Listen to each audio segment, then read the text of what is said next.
we need a different way to live because it seems like the way that we're currently living isn't really leading to life.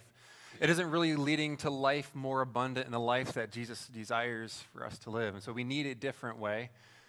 In fact, I would argue that we need just a better way because we keep trying different things, but we end up with the same results. We end up tired, on edge, anxious, burnout, depressed.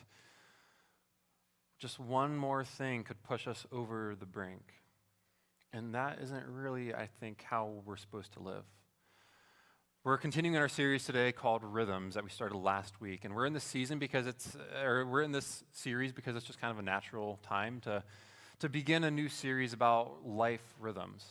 Kids are back in school, fall sports have begun. It just seems like the fall relaunch is just a perfect time for us to reestablish maybe some new habits, some new disciplines to help ground us and guide us in our life. And last week, to just kind of give you a recap, you can go back to our website, hopecommunityonline.org, and click on the messages tab and watch the entire thing there. But just to give us a brief recap, we're working through the book, The Ruthless Elimination of Hurry by John Mark Comer. In fact, I want to give away this copy today. Who has the birthday that's closest to today's date?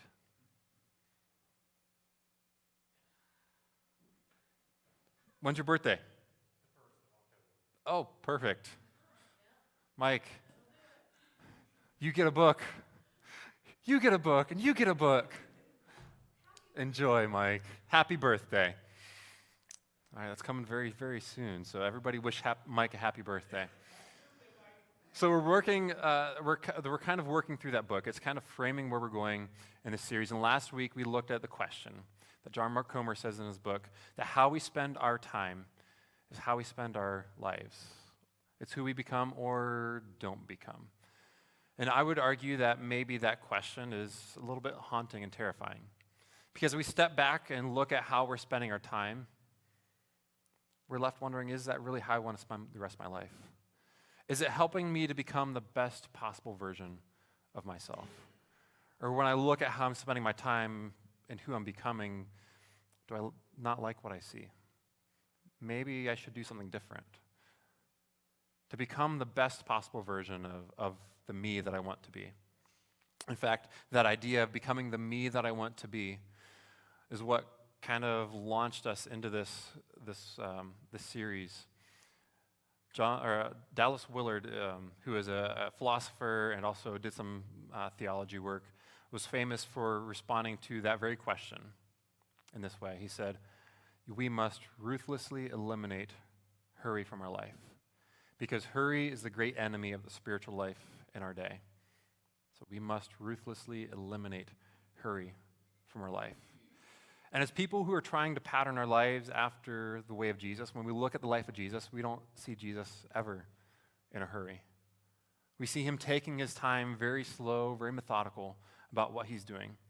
And Jesus invites us into that way of life, to come under him as his disciples, as his followers, as his apprentices. In fact, last week we looked at a verse from Matthew chapter 11 when Jesus said, "Come to me, all who are weary and burdened, and I will give you rest. Take my yoke upon you and learn from me, for I am gentle and humble in heart, and you will find rest for your souls." What a powerful idea. To come to Jesus because he offers us a better way to live. And so we said at the end of last week that we need to establish a rule of life.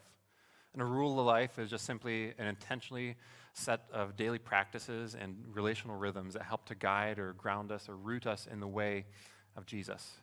And so for the next couple weeks, that's what we're going to do. We're going to establish those daily practices, that relational rhythm, those things that we can do to help us to become the best me that we can possibly be, to become the people that God has created and desires for us to be.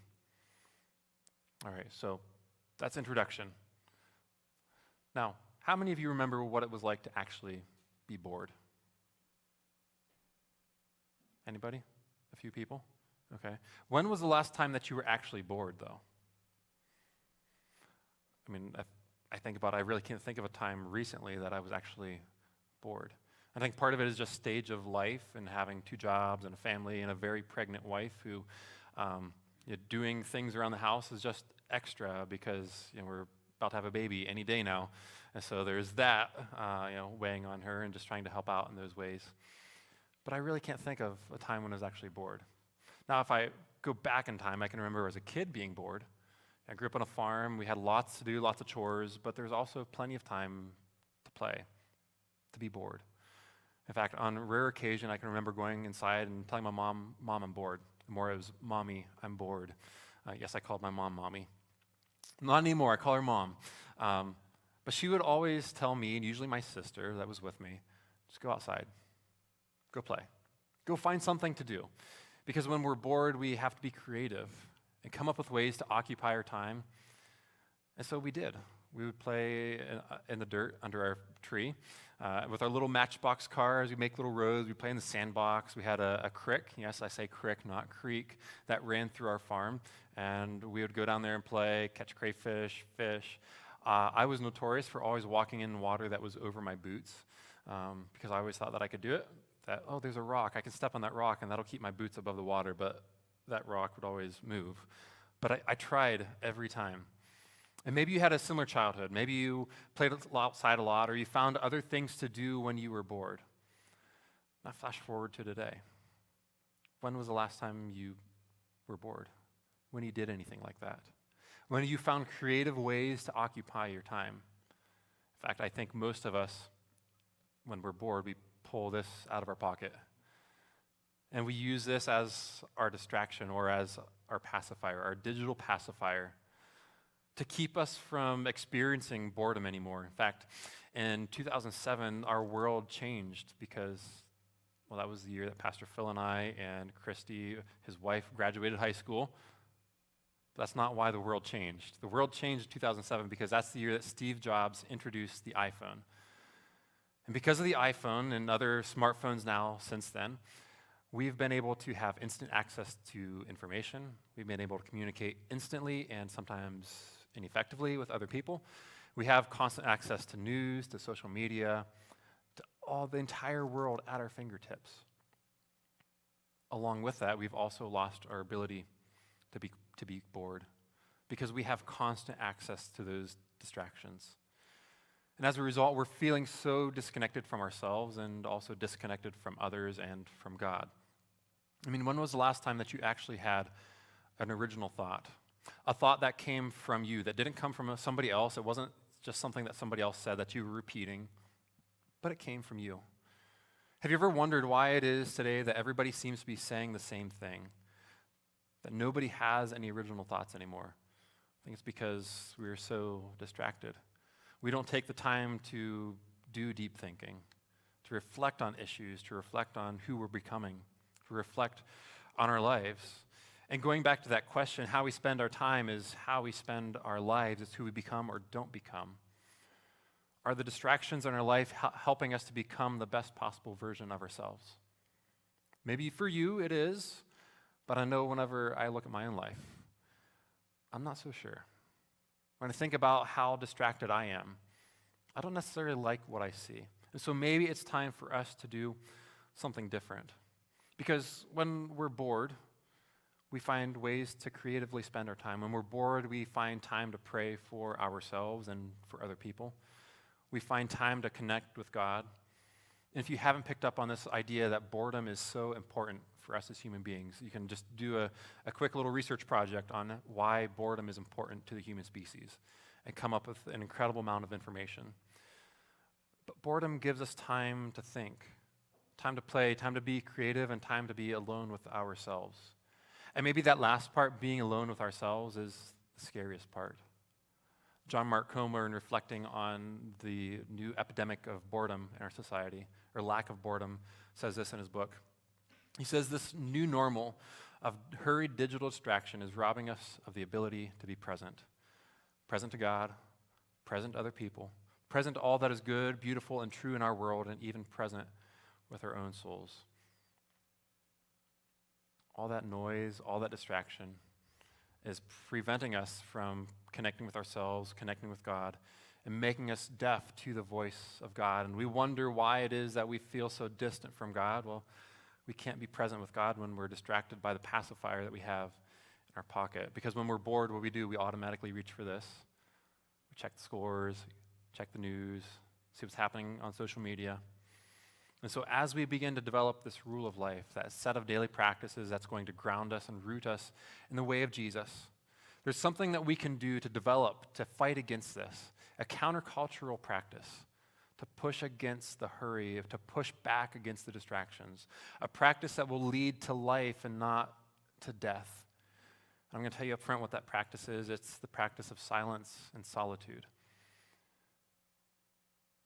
And that little bit of a pause right there, for some of you, made you really uncomfortable because we're just so used to having noise around us that the idea of the idea of silence and solitude brings up a level of anxiety in us because we feel like we always have to be distracted because that's become normal for us instead of seeking quiet.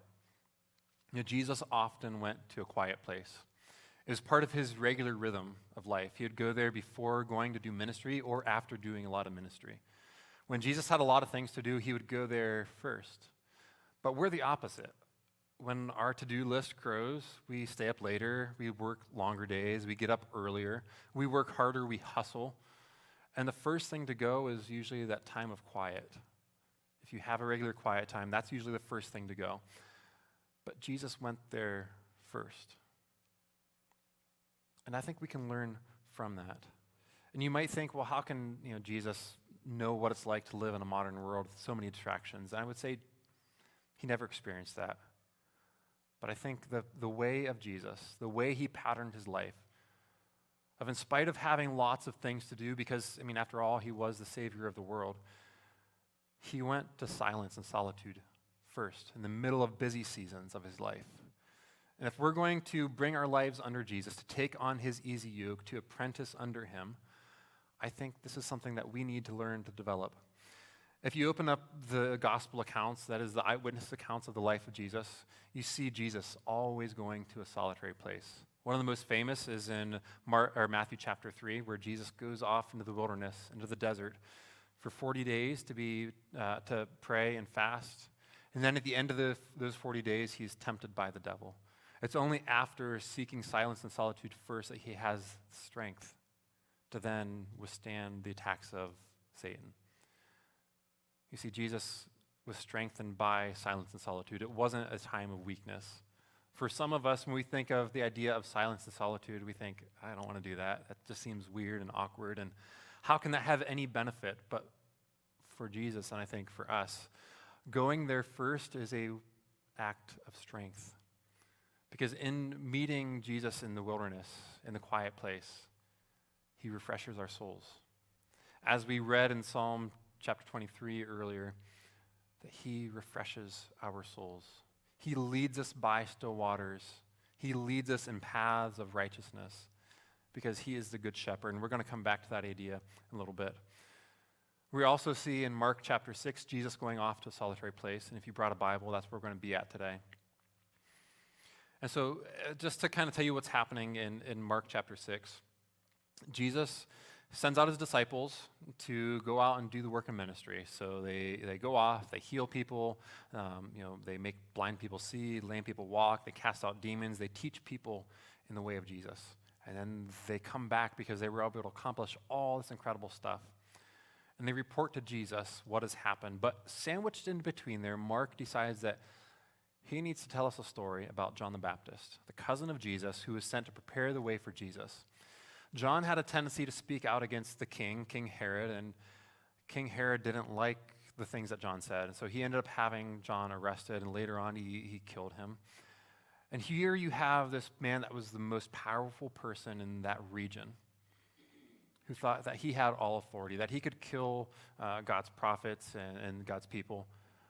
But then you have the one that is actually most powerful, Jesus, who is the actual king of the world, and that's not at all how he rules. He rules in a way that leads to life. And so Mark wants us to pick up on that idea. And so then the disciples, we read in Mark chapter 6, come to Jesus and they say this. Their apostles gathered around Jesus and reported to him all that they had done and taught. And then because so many people were coming and going that they did not even have a chance to eat, he said to them, come with me by yourselves to a quiet place and get some rest. So after the disciples had a hard season of ministry, Jesus invites them to rest. He didn't invite them to keep going, to just press on, to do more work, but instead to come to rest, to find a solitary place with him. I mean, they were so busy, it says that they didn't even have time to eat. Jesus' answer wasn't just work longer days, get up earlier, power through, grab some falafel and a pita pocket on the way, and just keep going. No, his answer was to rest, to come away with him to a quiet place. This word quiet place is eremos, and it just simply means a quiet place, a lonely place, a solitary place, a wilderness, a desert, and on the definitions go. But they all have the same idea in mind, that it's a place that's away from distractions, away from noise, away from the hustle and bustle of daily life. It's a place that's different. And so Jesus invites his disciples to come with him to that place. Verse 32, so they went away by themselves in a boat to a solitary place. They went away by boat on the Sea of Galilee. I've got a photo of the Sea of Galilee from when I was in Israel several years ago. And the Sea of Galilee is a pretty big sea. But for the ancient people, this represented chaos. Waters represented chaos. And you didn't go through the center of the lake, even though that was the shortest distance to get to a point. The shortest distance between 2 points is a straight line. But not if there's chaos monsters, and just destruction that could happen in the middle of those waters. And so when they would travel around the Sea of Galilee, we know that they would stay pretty close to the edge, far enough that they didn't run aground on sandbars, but close enough that you could see the edge. And then we read in the next verse that, but many who saw them leaving recognized and ran on foot from all the towns and got there ahead of them, because they could see the disciples going along the shore, trying to get away from the crowd. And they ran faster than what the disciples were able to row. And they got there ahead of the disciples. And so when Jesus landed, he saw the crowd and had compassion on them. He wasn't angry with them. He had compassion on them. I think if we were the disciples in that situation, we would have been a little bit upset, because after all, we were hangry maybe. This was our quiet place, and all these people that we were trying to escape followed us there. But Jesus had compassion on them because they were like sheep without a shepherd.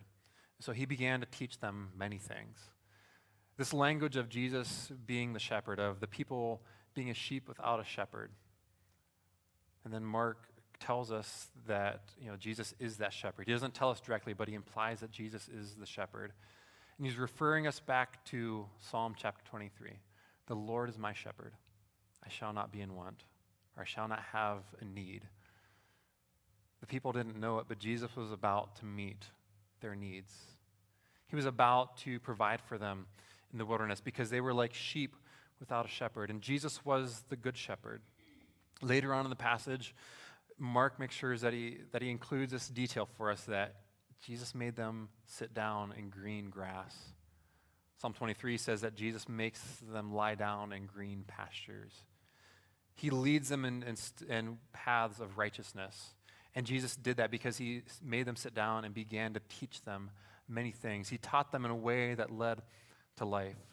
And so his followers and his disciples went to a quiet place to be refreshed by Jesus, to meet with Jesus. Verse 35, but by this time it was late in the day. So the disciples came to him and said, this is a remote place, they said, and it's already very late.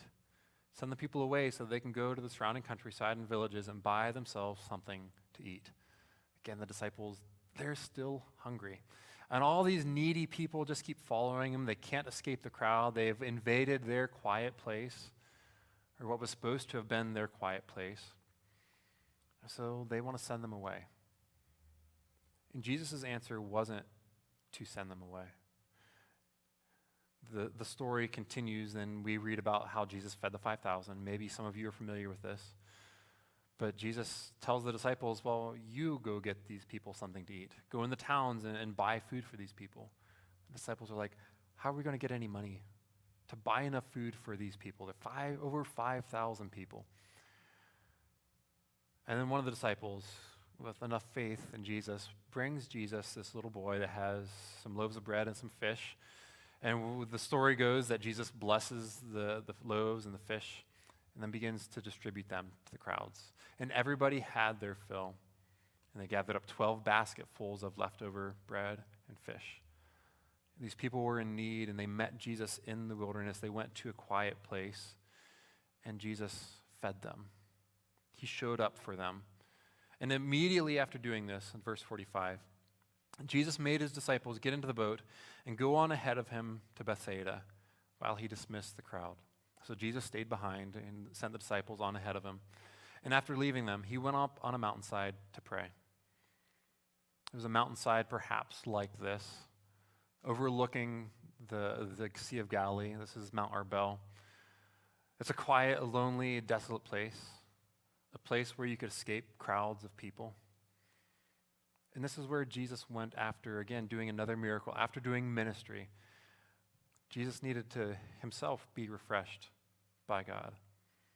And so God provided rest for his son, Jesus, in the middle of that eremos, that lonely place, that quiet place, the solitary place. And if there's anyone who didn't need to rest, it was Jesus, because after all, he was the Son of God. He was God in a body. But yet, Jesus himself knew that he needed to be refreshed. And here we are, people made in God's image, and we think that we don't need to rest, that we don't need silence and solitude, that we can live a distracted life, and that leads to the best possible version of ourselves. But is that actually how we want to live? Is that leading to the best possible version of yourself? Because even Jesus needed silence and solitude. He needed to pray and rest. And then the next verse, we read that Jesus spent all night praying. He stayed up all night to pray, and as he was looking out over the Sea of Galilee, he could see his disciples struggling to row against the storm that had brewed up. And it was only after praying and seeking silence and solitude that Jesus had the strength then to walk on water and deliver his disciples through the storm, through the chaos, through that wilderness, and bring them safely to the other side. You know, Jesus defeated Satan only after seeking first silence and solitude in the desert, going to that lonely place.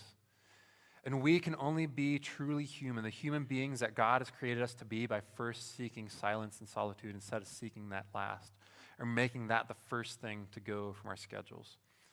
You see, the problems that we're facing today of being distracted, of feeling disconnected from God, of being disconnected from what's going on inside of us, can't be solved by adding more apps, more notifications, more buzzes, more rings to our phone. They can't be solved by adding more smart devices, more things to our schedule, but they can only be solved by doing something different, by seeking silence and solitude. And so in silence and solitude, we are able to reconnect to ourselves and reconnect to God, because over and over throughout the Bible, if you open up, starting on page 1 and just work your way through, you see this theme of God showing up in the wilderness, in the quiet place, and meeting his people there. And so we need silence and solitude. We need silence. We need to establish a time of silence to quiet the external noise and the internal noise. And you might be wondering, well, how do I even do this? Because I've got roommates, or I've got kids, or I've got really annoying cats. The cats, just shut them in a room and forget about them. Actually, maybe don't do that. But that's an idea. But we need silence and solitude. And one of the most common ways is to get up early or stay up late. When everybody else is in bed in your house, get up early. Stay up late. Find that silence, and God will meet us in that silence.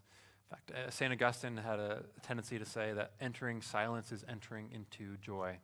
That there's something that happens whenever we enter into silence, that it brings joy to our weary souls. There's something powerful that helps us to sense God's presence when we meet God in a lonely place, in a quiet place, in the wilderness. I was recently talking to a friend of mine who spent 3 weeks hiking in the Sierras, and he would consider himself religious, or spiritual, but not religious. And he said that there were moments on mountains when staring up at a giant sequoia, when drinking out of a mountain brook, when he would sense God's presence. And maybe you've experienced that before in the wilderness. You've gone for a hike in a national park or on a trail around here. Maybe you've gotten up early and went outside and you were able to sense God's presence. I know I've been able to experience that as well. So there's something powerful about setting aside time for that silence, because God has a tendency to show up in those places when we quiet ourselves, when we clear the external noise away, but also when we begin to clear the internal noise. And so we need time to intentionally get rid of that internal noise as well. Are you one of those people that always has to have music or maybe a podcast, the news, something always on in the background? I know some people like that. Have you ever wondered why you're that way? Why you need those constant distractions? Sometimes I wonder if maybe we're trying to hide what's going on inside of us. We're trying to use that external noise to drown out the noise of ourselves, the internal noise, to drown out that conversation that we keep replaying in our mind, or the thoughts that we keep telling that we've heard other people say about us. And so we need to also learn to quiet those internal noises, because we're so afraid of what we might find inside, but maybe what we find inside is what God wants to use in us to help us to work through to become the best possible versions of ourselves. But if we keep being distracted, we can't work through those issues. And I know that that internal noise is a lot harder to quiet, all the thoughts, all those conversations with ourselves. But we need to practice and learn to silence both. Silence and solitude is a discipline. And disciplines usually aren't always pleasant. They take work. They take repetition to get good at them. It's not something that's going to happen right away. It's something that we must enter into.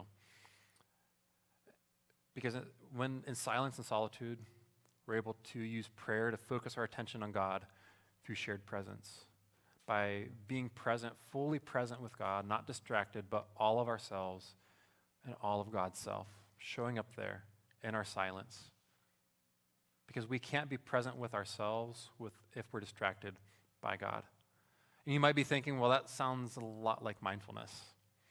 And in some ways it is, but it's different than mindfulness, because silence is entering into a relationship, and that relationship, that communion with God, and mindfulness is just with yourself. And so it's not a technique to master, but it's a relationship to enter into.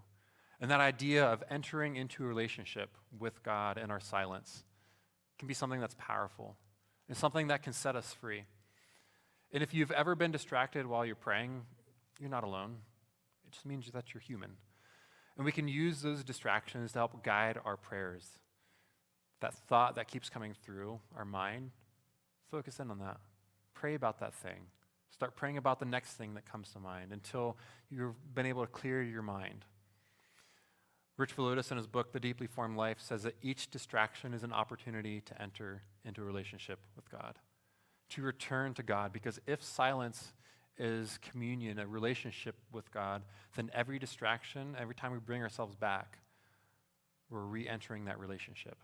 So 1,000 thoughts, 1,000 distractions are 1,000 times that we have the opportunity to return back to God, to be present with ourselves, present with God.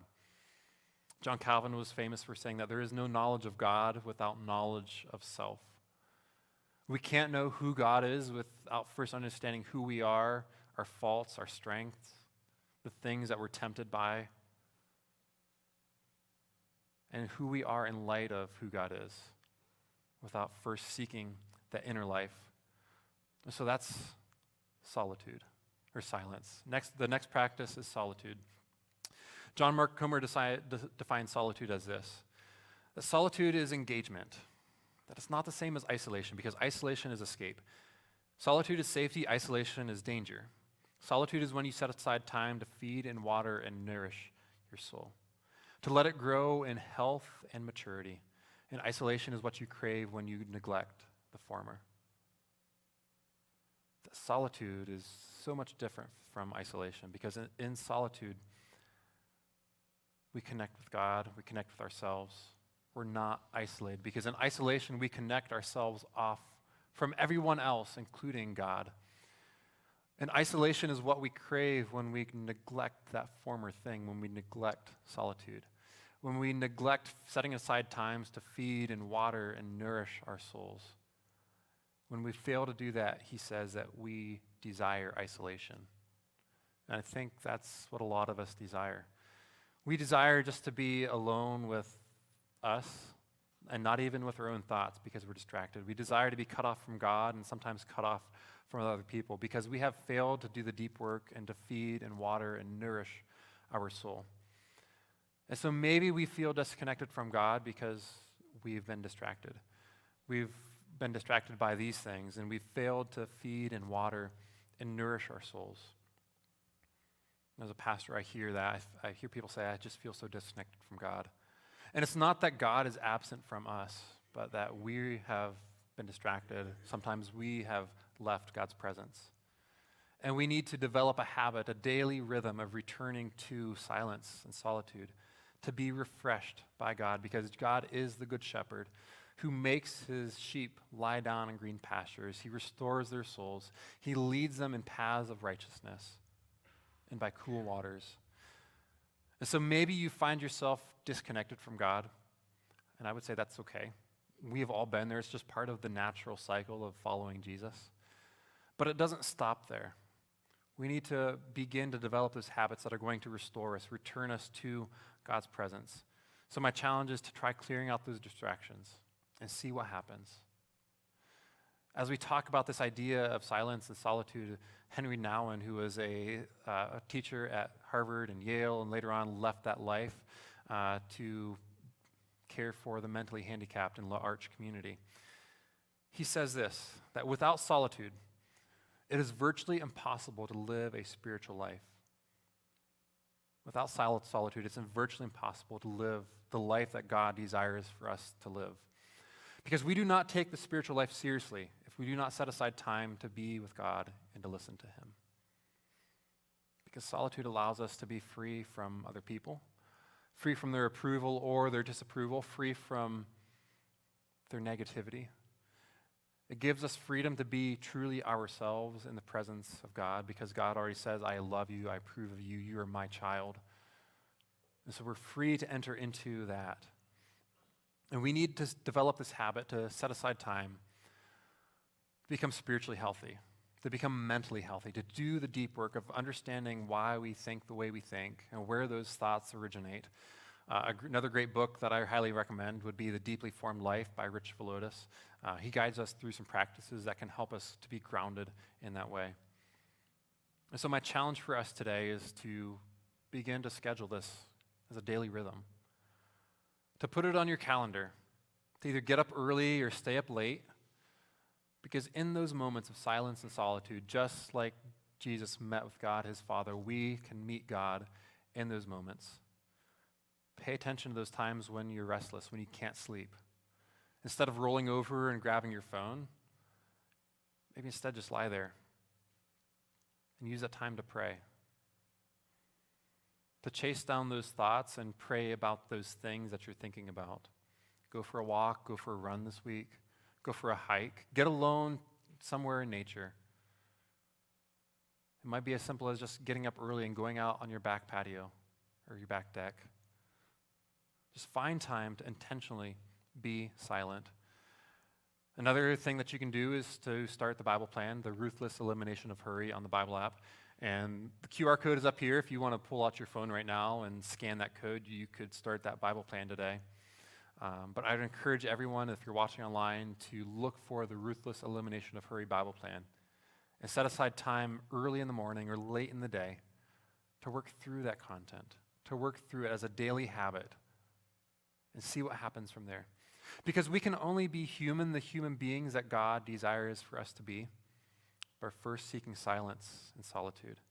Because the problems that we're facing today can't be solved by adding more distractions, more apps, more notifications, more things to our schedule. Because we've already tried those things. And it hasn't led us to be the best possible version of ourselves. And so maybe it's time that we push back against all those things, push back against our culture, and do something different. Maybe it's time that we try silence and solitude. In fact, we're going to try that right now. We're not going to move away from here yet because I want us to start that practice today. So we're going to spend a few moments in silence and solitude, and it might feel a little bit uncomfortable. But if we're to become the people that God desires for us to be, if we're to experience God in his fullness, we need to begin to become okay with that discomfort. So I'm going to pray, then we're going to spend some time in silence, and then the band's going to come up and we're going to sing a song and we'll be on with our day. So let that habit start right now. Heavenly Father, I thank you that we can learn so much from you, from how you patterned your life to be refreshed by your Father. Lord, I thank you that when we show up in a silent place, we just set aside time to be still before you and to know that you are God, that you have a tendency to meet us there. Lord, I ask that you'd give us the discipline to make this a daily habit, that you'd give us the discipline to clear out the distractions, to clear out notifications on our phones, and all these things that are just distracting us from who you are and who we are in light of who you are. So Lord, I ask that right now as we pause, that you would meet us here, that your Spirit would come, that your will would be done in our hearts. In your name I pray. Amen.